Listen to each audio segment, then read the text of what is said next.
I live out here in Montana. We're getting more and more grizzly bears out here. You hear about more and more grizzly bear attacks in Wyoming, Montana, and Alaska. You know, you're not allowed to hunt them out here in Montana. You're not allowed to hunt them in Wyoming. We got a bunch of federal judges that are stepping in saying, nope, they're still going to be on the endangered list. And they're starting to become a little bit more overpopulated than they usually are. They're not being managed well, and they're not leaving it up to the state's game wardens and fish and wildlife. So, what I carry in the woods with me is Marlin 1895 SBL. It's in 4570. I usually have a sling on it, and I have this slung over my shoulder.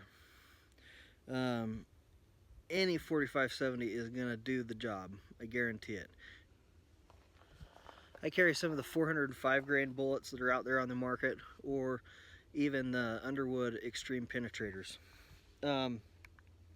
Another gun too, as well, that I do carry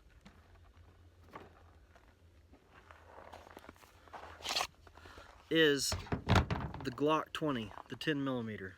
I also carry extreme penetrators in these as well. A lot of people up in Alaska, a lot of people that are going up fishing just on trips and stuff like that, are using the Glock 20 in the 10 millimeter. It's a semi-automatic. It's really quick and fast to allow you to do those follow-up shots and get back up on target.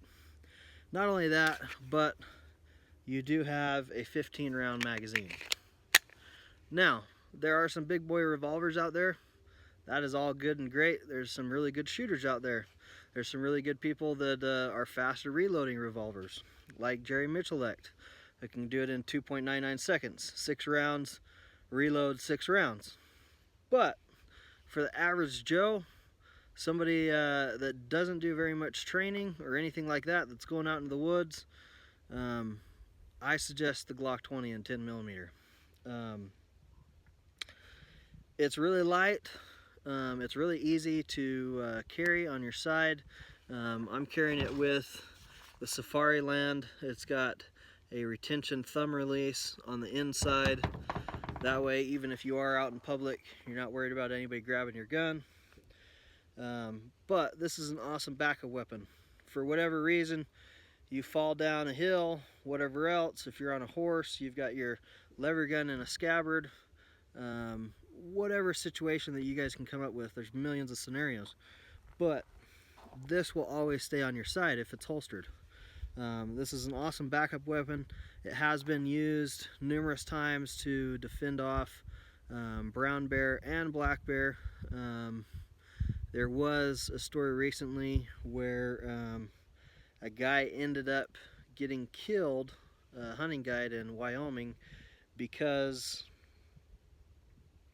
he didn't have a round in the chamber. You know, I hate to say it, but as an NRA pistol instructor, you guys got to carry a round in the chamber. You don't know what situation's going to be. You don't know if you're just going to end up being one-handed after injury. You don't know if you're going to have something in your other hand and you only have one free hand to draw with. You really don't know the scenarios are going to be to you, so you want all the odds in your favor. You know, nothing stacked against you. So again, Glock 20, I think it's an awesome gun to be carrying. Glocks, you can feed any rounds into it. It's a very reliable gun. It's been proven time and time and again by military or police. And I think it's just an awesome backup weapon. You know, how fast are you going to be able to reload that revolver? You've only got 6 chances, 5 chances in some, to connect with that right shot placement.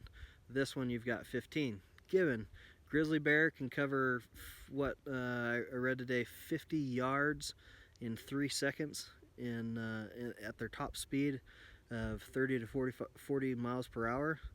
That's crazy. So I think we're going to do a follow-up video. We're going to give some scenarios out. We're going to have a couple targets stacked out in some different ways, and we're going to kind of simulate a bear charge. So might be interesting. Again, don't underestimate the Glock 20 10mm for a bear defense gun.